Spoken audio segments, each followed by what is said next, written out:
Welcome to our online service today. My name's Mark Bolas. I'm one of the ministers here at church. Whoever you are, wherever you're joining us from, welcome. It's wonderful to have you watching with us during this time when we can't meet in person. We'd love you to get in touch with us by filling in a Connect card, which you can do at the link below. Right now, we're used to hearing important announcements, particularly from the government. They've been the sorts of announcements that matter to us.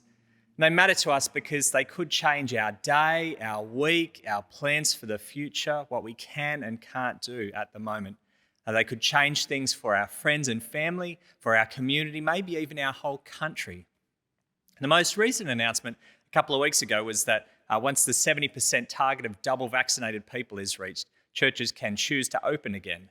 And then this week came the announcement that when 80% of the population is double vaccinated, there won't necessarily be any easing of restrictions for those who aren't fully vaccinated. These were important announcements, ones we wanted to hear because they impact on us and they impact on our life together.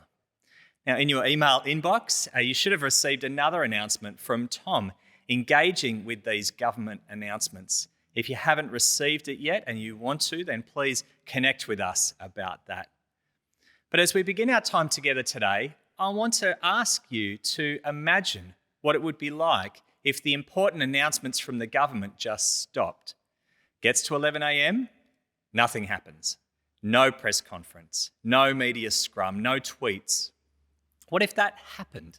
If all communication ceased and that silence continued as case numbers spiraled, as society crumbled, as anarchy reigned? Well, for God's people Israel, that's kind of like their situation in their relationship with God in 1 Samuel chapter 3.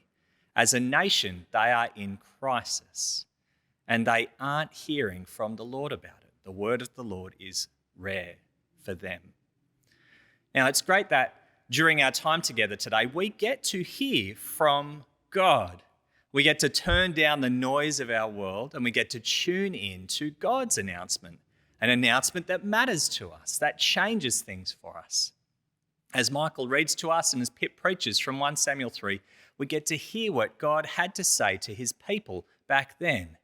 And then we'll consider what God's word to his people then means to people like us now and means for our response to it, to this announcement, and to the person of Jesus.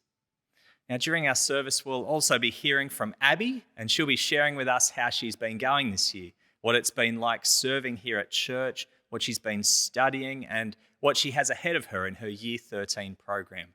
So it'll be great for us to hear from her in just a little bit as well. Before we hear from her, before we come to hear from God's word, we're going to sing. We're going to sing our first hymn, which is Immortal, Invisible, God Only Wise. And so let's begin by singing praises to our God as we remember who he is, what he's done for us, and what he's shown us about himself in his word. Let's sing together.